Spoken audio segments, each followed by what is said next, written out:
हसतो, आयला काही कसा बांधला असेल पूल. मग माझ्या राजाने 350 वर्षापूर्वी जे गडकिल्ले बांधले त्याच्या अजून तटबंदी आहेत अशा आहेत. आपण विचार करतोय शिवाजी महाराजांनी कोणतं सिमेंट वापरलं असेल, कोणती वाळू वापरली असेल, कोणता मिस्त्री वापरला असेल.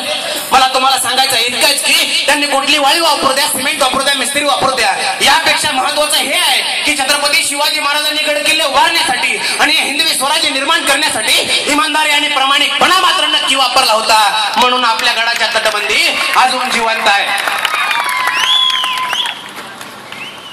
सरकार शेवटी सगळ्यांचं मायबाप आहे. कोणत्या सरकारवरती टीका करण्याचा आपल्याला अधिकार नाही. भारतामध्ये लोकशाही पद्धत आहे. सर्वसामान्य माणसांच्या वतीनं, शेतकऱ्यांच्या वतीनं, कष्टकऱ्यांच्या वतीनं, दलितांच्या वतीनं मेघाचा अपेक्षा लोकांकडून नेहमी करतो. सरकार कुणाचा असो, घेणं देणं नाही. अरे सरकार छत्त्याचा असो की पंजाचा असो, पण या महाराष्ट्राच्या मातीतला सर्वसामान्य माणूस जगला पाहिजे.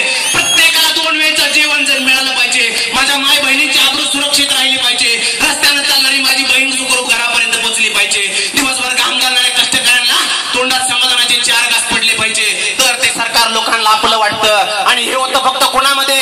हे छत्रपती शिवाजी महाराजांच्या सरकारमध्ये होतं. म्हणून शिवरायांनी निर्माण केलं हिंदवी स्वराज्य.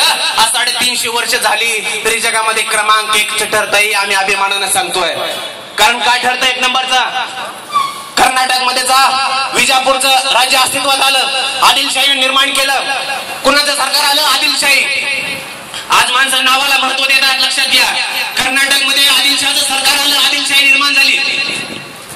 हैदराबादला निजामाचं सरकार आलं, निजामशाही निर्माण झाली. उत्तरेकडे मोगलांचं सरकार आलं, मोगलशाही निर्माण झाली. यादवांचं राज्य निर्माण झालं, त्यावेळेस यादवशाही निर्माण झाली. परंतु शिवाजी महाराजांनी या महाराष्ट्राच्या मातीमध्ये सह्याद्रीच्या दड्यात खोऱ्यामध्ये जेव्हा हिंदवी स्वराज्य निर्माण केलं तेव्हा शिवाजीराजे भोसलेशाही निर्माण झाली नाही, तेव्हा शिवराज्य निर्माण झालं नाही, छत्रपती संभाजीराजांची शाही निर्माण झाली नाही. मग राज्य कुणाच्या नावानं उभा केलं? महाराजांनी राज्य उभा केलं. सर्व